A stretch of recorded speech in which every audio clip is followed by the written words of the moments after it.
Hey everybody, it's Friday night. We're back here for another episode of Totally Gym Radio. And of course, you can see I have another guest along by my side, which we're going to introduce in a few seconds. But first, I just want to tell everybody tonight's show and all the shows are brought to you by our good friends at Next Home Brandywine in Downingtown, Pennsylvania.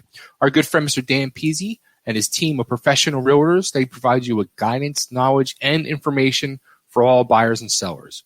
Go to nexthomebrandywine.com for all the details or to contact an agent. They service Philadelphia and all the surrounding counties, but nationwide referrals are available. So be sure to ask for the NH5 listing special. You can go, like I said, nexthomebrandywine.com, or you can call them directly at 484-364-4862. That's 484-364-4862. And don't forget to mention that Totally Driven Radio sent you. And here she is, my guest tonight, the one and only Noel Ransom from the GoRun Foundation. Noel, how are you doing tonight?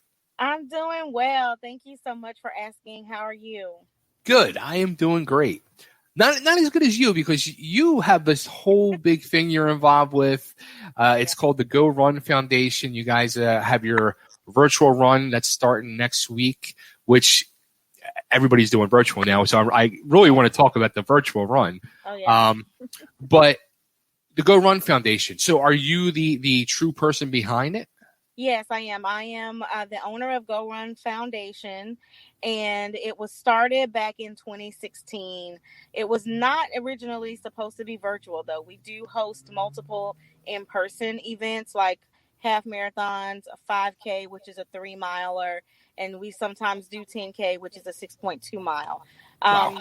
However, with everything going on with the COVID-19 pandemic, we had to be creative and switch our next run to virtual. So that's why we're talking about virtual runs now. Yeah. So the virtual run, how is that actually going to work? Like, Is it kind of like on the honor system where people will run and say they did it?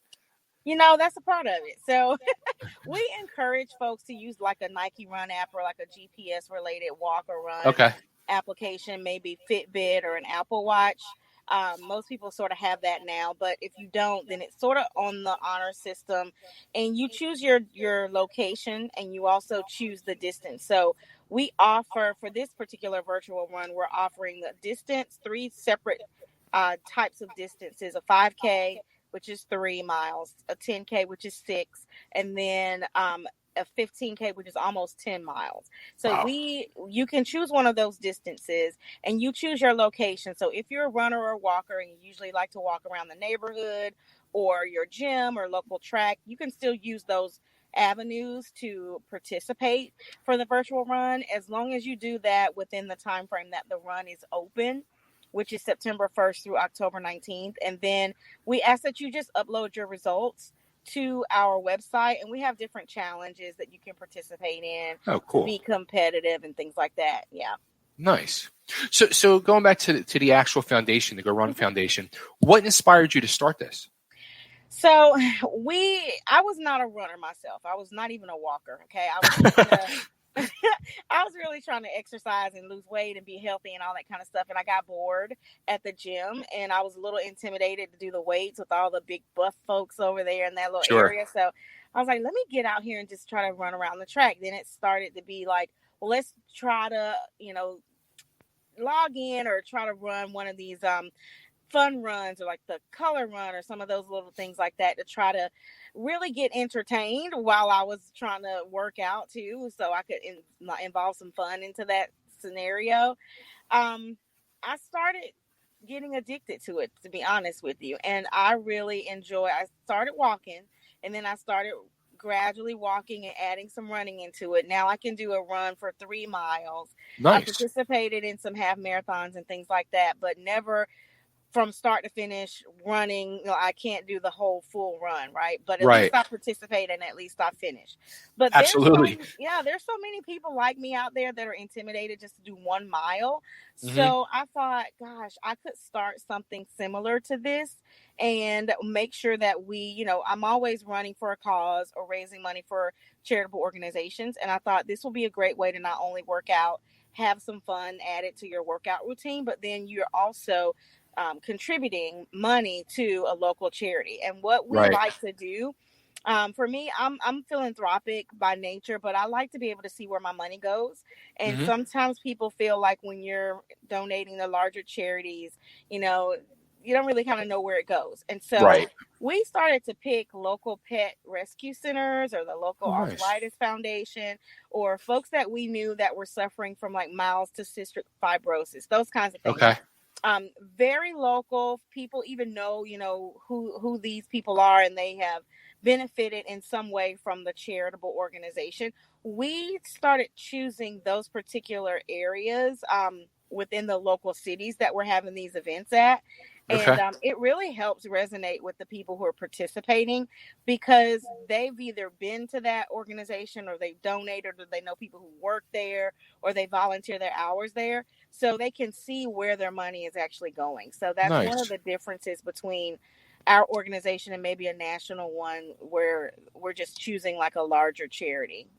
Yeah. Was there any specific charity like that really like pushed you to like say, all right, let's do this? Yeah, so I am an animal lover. So it was mostly pet rescue. I cannot sit and look at those videos where they show the pets that are like, you know, not in good Like they're shape. posing with sad faces. Yes, I want to give all my money away. I'm like, here, take it all. I want to get all the animals and just bring them to my house, right? So I thought, you know, pet charities, the shelters and the Humane Society, those particular areas, we started there first, and then we started to get other charitable organizations inquiring about our events and wanting to get exposure for their events in the local cities as well. So we also have partnerships with the Arthritis Foundation, cystic fibrosis, the homeless foundations in the different areas, diabetes societies, those types of organizations as well. Yeah. Wow, that's awesome. That is awesome. Thank you. So how many events have you guys done so far? So we started in 2016. We started off very slow, I think, but overall, we've done maybe about 40 or 50 different events in the southeastern United States right now. It's not, we have like maybe a 4 or 5 person shop. So we've got to make sure that we contract out for the rest of our services. So in each city where we go, we make sure that we have a good enough staff for us to have a quality event. So right now, we're focusing on the southeastern United States for some of those in-person events. Now, the virtual run is open to anybody in the United States because, again, you can choose your location. So that's one of the benefits. Being the fact that, I mean, let's face it, with everything that's going on right now with this whole COVID thing, and so many things are becoming virtual now. Right. I almost think like this could possibly be like you could do multiple different events at the same time to benefit multiple different charities. Yes, absolutely. And that's one of the things that we're going to start doing because I don't think that virtual runs are going to go away anytime soon. Right. They might even be added once we start meeting in person again. It might still be something that folks can do to reach others in different areas. And like you said, do it all at the same time, but have different events focused on different charitable organizations and different causes. So one of the things that we wanted to do is really focus our first virtual run nationwide on something that, we really believe in and something that we can stand behind. We choose our charitable organizations based on our missions, beliefs, and values as well. Sure. So it's very important for us to make sure that our partnerships are in line with what our missions are. Yeah. Now, going back to doing the actual events, like when you were doing the actual live events, I've done live events myself, and I've been, you become like a chaotic, nervous wreck. Yes, how were you? How were you when you were doing like your first event? So, like, especially like, you guys are based out of Atlanta. Were they in Atlanta, or it sounds like you guys, like you said, you do a little in the southeastern part of the country? Yeah, we have done Atlanta, Columbus, Savannah, and then outside of Georgia, Birmingham, New Orleans, Shreveport. Tennessee, like Nashville area. That's where I'm at. Mississippi, North and South Carolina. Yeah, and I think the DC was our last stop before COVID. Wow. Yeah, kind of shut it down for the in-person events. Yeah. Wow. Very, very like a lot of anxiety and very nervous. Each one of our events though have gone off just excellent, without a hitch, but there's just a lot of components that you got to put together. And for the in-person events, there's a lot of permitting and licensing, a lot of different rules that you have to abide by. One of our events is called a margarita run. And so we actually offer margaritas at the end of the race. And we partner with a tequila company to offer those free to our participants. So there's an extra added layer of governance there that's involved when you're trying to give away alcohol. So, you're inspiring me to run. And that's why we chose it. That's why we chose margaritas. Why you can't beat a margarita, right? So, absolutely. Yeah. That's great. So now the virtual run that starts September 1st, what is the charity that this one's benefiting? So this one is benefiting Color Change. It's a little, sensitive topic because we're talking about social injustice. With the uncertain times that we're in right now, we thought it would be really appropriate and timely to align with a company or an organization that is not necessarily just targeting one specific piece of social injustice, but really just equality for all, not just the African Americans, but for anyone who has experienced any type of social injustice. And this is what the Color of Change organization does. Our charity is called Color of Change. They're the nation's largest online social justice platform. And so one of the things that we liked about the Color of Change when we did our research is that, number one, it's for everyone. We're talking about just equality for all. And we're talking about injustices that span across number of areas, just voter suppression, police brutality, education, being able to access education, being able to access, housing, those types of things that we want to focus on. And we want to focus on this, not just in this time, but also just continue to create the awareness even after, this movement and after everything that's happened. We just think it's just very important for us to do something like that. And whenever someone is participating in this particular race, their funds are going directly towards the Color of Change. The net proceeds go directly there. It's something that we thought we wanted to be able to do. And also we wanted to impact change. So the one thing that I like about the Color of Change is that when you are contributing to their organization, they send you emails back and say, hey, you contributed to this particular campaign, and here's the result of what happened. You helped do X, Y, and Z. So it's very action oriented, which is what I really nice. I love to be able to say, wow, I contributed to this organization, to this cause, and they came back and told me, here's the result of our contribution. So that's one of the reasons why we chose that particular platform. I'm sure a lot of people feel the same way I do, and you kind of mentioned it too. Like with a lot of these charities, especially the bigger ones, you don't know where your money's going, and it kind of shies people away from donating and being more charitable. So the fact that they do that speaks volumes. Yeah.